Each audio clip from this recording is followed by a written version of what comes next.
Uh,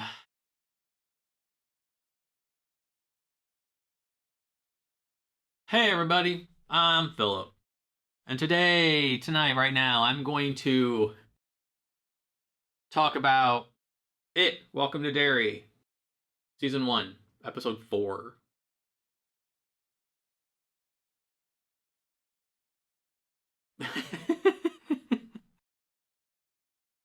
I have a hard time wrapping my mind around absurd justifications for things.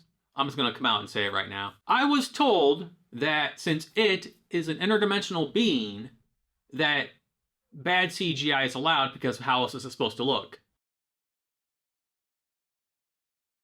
Not like bad CGI would be the common sense obvious answer. Also, I gave examples last time of things they could do practically that could make it look a lot better. I don't understand correlating. I get wanting to like something and wanting to like it so much you'll overlook the worst things about it. And tribalism is the most noxious thing. It's PlayStation and Xbox. It's the WWE and AEW. It's bad CGI and good storytelling. It's just these two things are at odds with each other. Was there bad CGI in this episode? Yes. The streak continues. Not one, but twice. The first one wasn't so bad. It looked hokey-ish, but it didn't detract from the scene.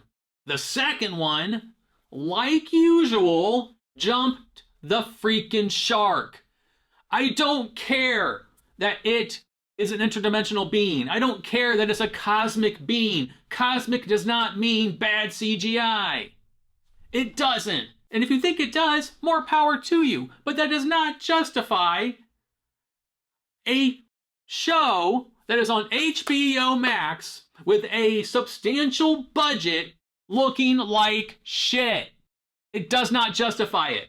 It does not justify it. This is not some sci-fi TV original show. This is not something that is just made with wishes and pennies. This is made by a very known director who is known for adapting Stephen King stories really well, but also equally is known for doing shit-ass CGI in his Stephen King stories. It's not the first time. He is known for it.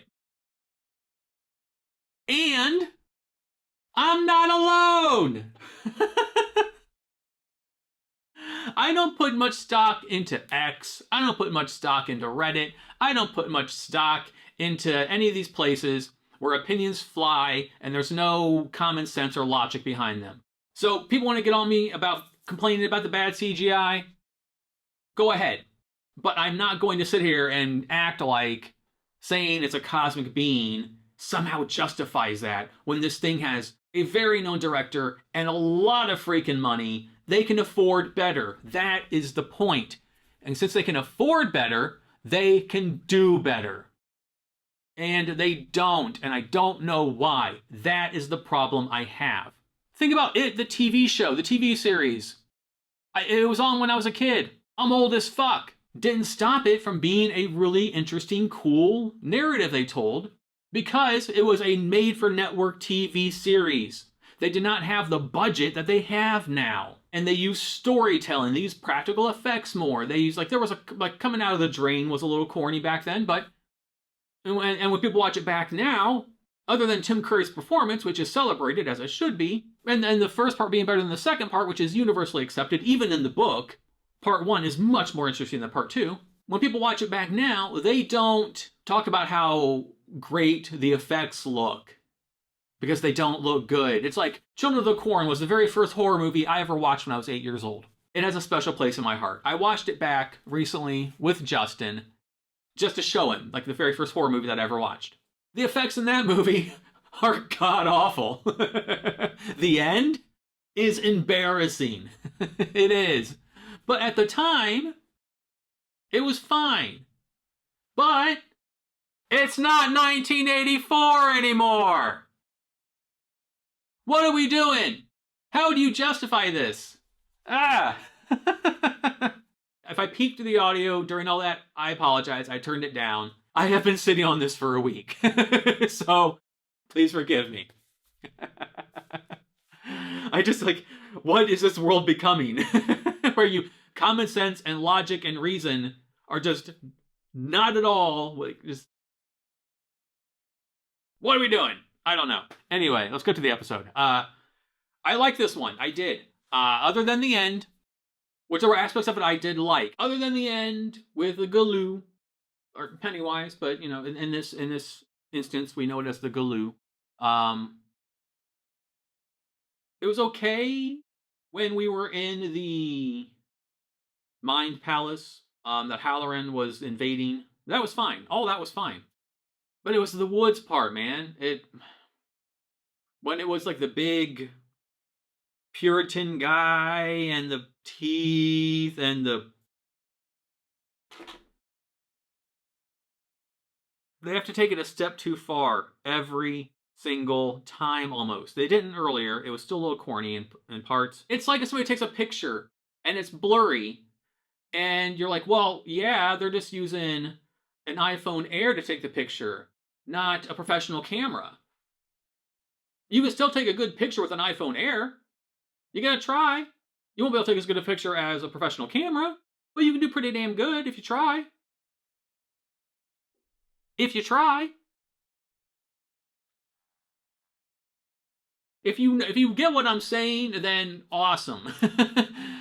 Otherwise, I kind of accept that, just like in all society today, like you're mostly talking to a brick wall because people believe what they want to believe. And that's that. I thought the storytelling in this one was better. I like that we focused more on the real people and the relationships between them. Charlotte, Halen's wife, shined in this one. She was so cool. Like, she's just bringing her southern sensibilities, the fighting for the cause, with her to the north, up to Maine. It's cool to see her not budge in the face of what's going on, because not only is she accepting that there's some messed up stuff going on in Derry. Also, if you're still watching, thank you. I'm sure lots of people have stopped watching and decide to like. It's fine. I like that not only is she doing that, but she's also trying to be like a moral compass in the face of there's something wrong with the town of Derry. I think they're unfolding that part nicely. By far, the scenes with her were my favorite parts of the episode. There was a couple times I was like, yeah. Awesome. I like you. The kids, didn't see a lot of stuff happen with them aside from Marge and Lily. And then Will had some stuff happen, but there was nothing as a group that happened to them, which I think was good. I liked the pacing, the flow of this episode, and it went by really fast. Like, it flew by up until the end. I'm not necessarily dogging it, but I still find the justification for the military doing what it's doing to be kind of dumb. I'm going to call the bad stuff out if I see it. I'm not going to like something just because it's Stephen King, or it's just because it's the It universe or anything like that. And that's one thing I pride myself on the channel, is being authentic. I'm not going to pretend just for the sake of likes or views or anything like that.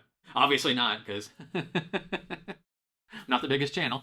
So I did like those things. I think as far as narratively goes, this was a very strong episode. I think keeping the kids, they were together, but when the crap hit the fan, having it happen in little pocket moments, I think served the plot and the story much better. And I enjoyed the narrative in this episode a lot. It was the strongest part of it. We get to the bottom of Grogan. It was cool to see Charlotte figure out a way to go see him in the jail cell, because the chief, flat out told her no, and then she used her cunning to figure it out and get in there, and I like that a lot. Aside from Charlotte and her little adventures and moving the chess pieces around to get stuff accomplished, I think what I liked the most in the narrative of this episode, aside from that, is that the parents of Will, Charlotte and Mr. Hanlon, they are not condescending their son. And for good reason. There has been proof of what's going on, but they're not they're not acting like nothing's going on. They're not acting like it's all in his head. They're not belittling him and making him feel stupid. They are supporting him and taking it seriously. And I like that. I like it a lot. Like when Will is looking through his telescope and he sees the outline of Pennywise outside, and they burst in, like, what's going on? He says, I saw somebody. Now the dad thinks that because his wife has been meddling, in his eyes, that they're going to be targeted. And, he even told her in the episode, I don't want you to be arrested again. So I can kind of see where he's coming from. They're new in town. They're African American in the 60s. When we find out what happened to Mr. Grogan, what he said was very powerful. And it just, you gotta walk that line and walk it very carefully. But to backtrack, I like that when Will told him what happened and he went out to confront whoever it was. Like I said, he thought that it was somebody surveilling them, watching them as retaliation for what his wife was doing. And then, sees the balloon in the tree. I like when children aren't treated like they're stupid. I think it's very strong storytelling because it's the lazy, easy thing to do. So I like that, even though I do find the CGI and the special effects to be a bit hokey in parts. Not all the time. The scene with Will in the river when they were fly fishing was fine. Was absolutely fine. The scene with Marge in the eyes, it was corny at first when it was bulging out. That was a little...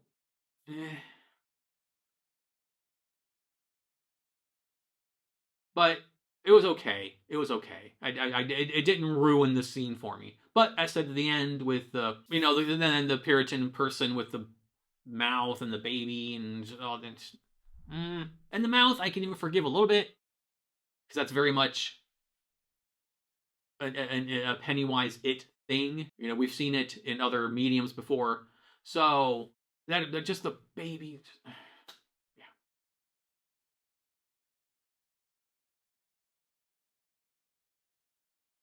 So it's when you go to that level that you really you do a disservice to the scene. If you spend 50 minutes building a very strong narrative only to then go jump the shark hokey CGI with something, it's going to be a sore spot. It's going to stick out like a sore thumb. It's hard not to notice it. But other than that, I enjoyed it. Everything else was fine. Everything else flowed fine. Just that scene in particular detracted from the scene. It made it less scary. It made it corny. I can see this working if you were like 7 years old. But if you're not, what are we doing here? I don't know. Let's go to my notes. Philip's notes. So we open up and the kids are taking the pictures to the chief of police. And of course, there's nothing on them, which I was wondering what was going to happen. Like, we all were, right? We were like, it can't be that easy. But it's also, you get the feeling that the older adults obviously kind of have something to hide. Like, they were alive when this happened. Like when Lily talked to the orderly lady from Juniper Hill. People of that age were alive and, aware and like alive and aware. Like if you're a baby, when it was their last time, you're not going to know what's going on. So we have like the chief of police. We have, I think, Rose was her name, and I forget his name, the Shaw. I got it. It took me a minute. I had to cut because I was like staring off into space like, what is going on? Like, Shaw knows about it. Rose knows about it. Like, they're aware. It's just so interesting that okay. I went on and on about it in the last episode about the military, and I'm not gonna. I'll bring it up later, but yeah. But anyways, the pictures, nothing on them except for the blurry image of a clown. But that wasn't enough to get the chief of police to do anything, which doesn't seem to be much that gets him to do anything in general anyway. So that's why I brought up people of a certain age or an age group. They would know if something's going on, so they would not want to stoke the fire, I guess. And then Rose went to see Charlotte at her house covertly to try and figure out what the military was doing. I liked when she was talking about how her people used to walk from where they were up into Canada and back across the border, or what they call a border. I like that. Thought that was good. Halloran and his friends get a new place. It's way off base. And the episode, they're kind of just fixing it up as it goes along. It felt a little foreboding. Not just the scene with Halloran outside where I think he saw his mom. Which again, that's how you can help further a story without hideous looking CGI. But there was something in the back, I thought, like just the way they filmed it, it was kind of like there was a thing on this side of the shot, but like never like it was covered up. So I was waiting for them to uncover it and be something, and Halloran's power triggered. It did when he was outside, and as I said, he saw his mom, what I think was his mom, and all that stuff. So I do wonder if we're planting a seed there. And then we have Will coming home to get the pictures out of the envelope. And when he goes to get them, they're not there because his mom, Charlotte, walks in and says, I was in your room tidying up and I found these in the back of a drawer. And in my head, I was like, tidying up? Her tidying up is a lot like my mom tidying up, which was covert, go through stuff and be nosy. And I ended up having to invent ways to catch my mom doing it when I asked her not to do it anymore. Because she would just go in my room and snoop around and or take stuff. I was cleaning your room. Deep cleaning, more like it, right? And then we have a first bit of CGI, the underwater CGI, when they're fly fishing and Will gets pulled under. And it looks like his dad just all burn up. Because Will's fear is that his dad would die in a plane crash. It was CGI-y, but again, it didn't detract from the scene. When they have restraint, it is not worth complaining about. It's when they take the shackles off of absurdity and go too far and jump the shark with it. Or in this case, jump the baby. I also like that there were marks on Will's wrists. And then when they turned around, there was a red balloon floating by. And I like that. It is getting kind of cocky about it instead of trying to be in the shadows as much because it's getting stronger. The fear is feeding him. So I just appreciate that we're not like keeping everything. I mentioned a pocket universe before. I'm glad we're not keeping the kid situation in some pocket dimension where the adults, other than the people in Derry who are don't want to see it. We have Charlotte and her husband Mr. Hanlon. They're new, so they have fresh eyes to everything. So I like that there's not as much of a smoke screen going on with them. And then we have a tense moment between Halloran and Hanlon when Hanlon goes to their little new clubhouse that they're tidying up. And this is right after Halloran saw what I think was his mom. And he wants to know what's going on. Like, what are we looking for? And Halloran's like, I can't really say. It's above my pay grade. And as he's going to walk away, and Hanlon just grabs him. And just the way Halloran flipped into I liked that. I like that scene. This was a little heavy-handed, but again, it didn't bother me as much. It's not something I would complain about. But they talked about fear hormones and how some predators like the taste of fear, or like if a predator is stalking you, they will try to make you more afraid because the hormones that are secreted make you taste better to that predator. Which is very true with it. But it was a little heavy-handed, just shoved in there. It didn't bother me. It was fine. We got to put the pieces together for people who haven't seen it. I understand that this is also trying to help people out who have not ever seen it, the miniseries, or the movies, or anything, or read the book, or anything. I get that. So I'm not going to rag on it, but it was just kind of like, that wasn't subtle, the way the kids reached that conclusion, but it was fine. It was fine. But what isn't fine? Drugs in school. Lily brings drugs to school because her mom has her happy place pills. Which I know a lot of you are probably on the same page with me on this. We get the feeling that Lily's mom went through some stuff. Are we on the same page there? Like that would explain why she needs to be doped up when things get too stressful for her, because she maybe learned when she was a kid that stress equals Pennywise. Maybe? I don't know. Yeah. Well, they brought them drugs that you're supposed to take when you get afraid. It does feel like the other friend, whose name I still don't know. I don't know his name. The short kid. I don't know his name. I'm short. I'm like 5'6.5", so I'm not like short kings unite. He seems kind of just like you could kind of take him out of the story and not a lot changes. You can't remove Will, you can't remove Lily, you can't remove Ronnie. You can't remove any of those characters from this story without major plot shifts. You can remove the other kid out of it, and other than the little seance thing in the woods, nothing changes. So I hope he gets more to do. Like, I don't mind the new batch of kids, but also would like to have seen what we could have done with the first batch of kids that we lost in episode 1. We'll see. Maybe he'll get more to do in the coming episodes. But as of right now, seems a little odd. And then we see Marge, Lily's ex-friend, sort of friend, the girl with glasses, clearly setting up Lily for something bad. Like, I had like Carrie vibes immediately. Yeah, I wrote in my notes, when you want to be popular, so bad. And yeah. And then it said Charlotte arranges a meeting with Mr. Grogan. She did it very intelligently. I liked it. And we find out that he wasn't home or at the theater because he was out having an affair with a married woman who was not only married, but it's 60s and she's a married white woman. You know, he brought up, if people find out, going to Shawshank is going to be the least of my worries because they're going to take me to the nearest tree. And it shows what kind of rock and a hard place Mr. Grogan is in. You know, if he tells, it's going to be bad news for his family, bad news for him. What happens to the woman he's having an affair with? You know, the husband is clearly gonna. It's just gonna be bad news. So is it better to take the fall for murdering kids than to invite that in? That sucks.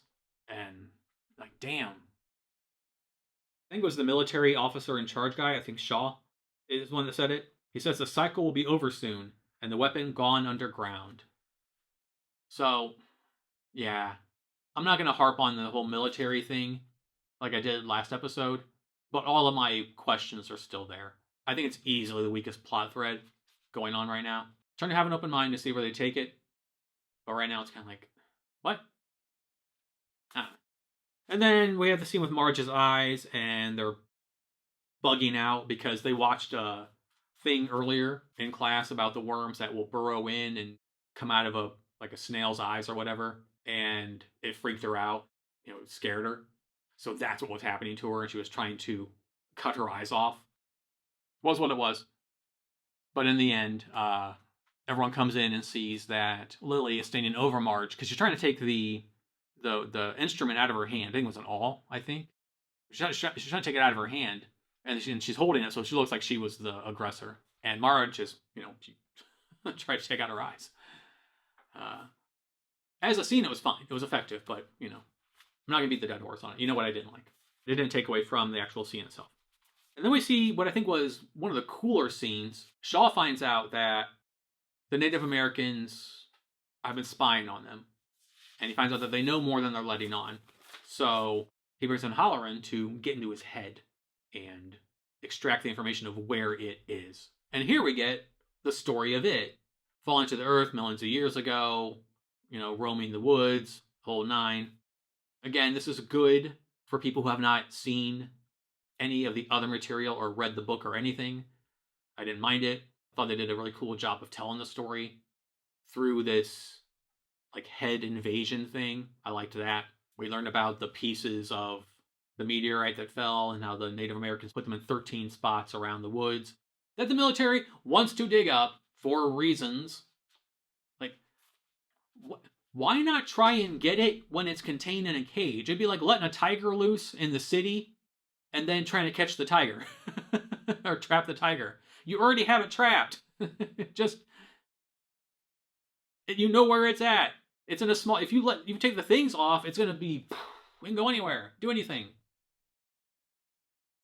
I don't know. I mean, it's a good way to explain how it can roam freely. I get that. It's good to set up what happens later on. You know, and in the next incarnation, we can just roam. But, like I said, the military part just isn't vibing with me.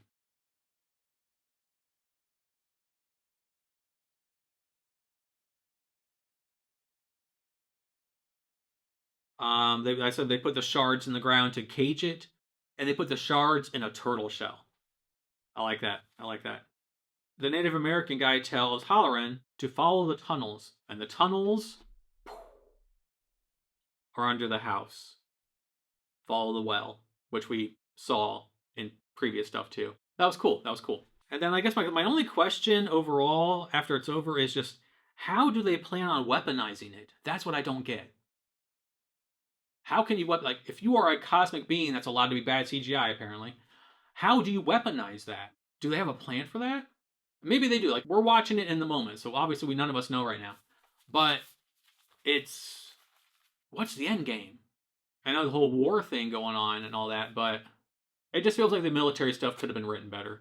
But we also don't know what's going to happen. So maybe they'll stick the landing and like, oh, okay, that's what they were doing the whole time. But as of right now, it's probably the weakest part of the series. But yeah, that's all for my notes. Anything else? Or for pictures of our Patreon? Not bad, not bad. It'll be interesting next week what happens when they're, more likely going to unearth all of the shards and set it free, which is just dumb, but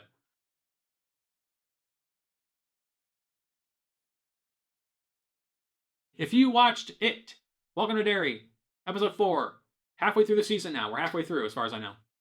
What did you think?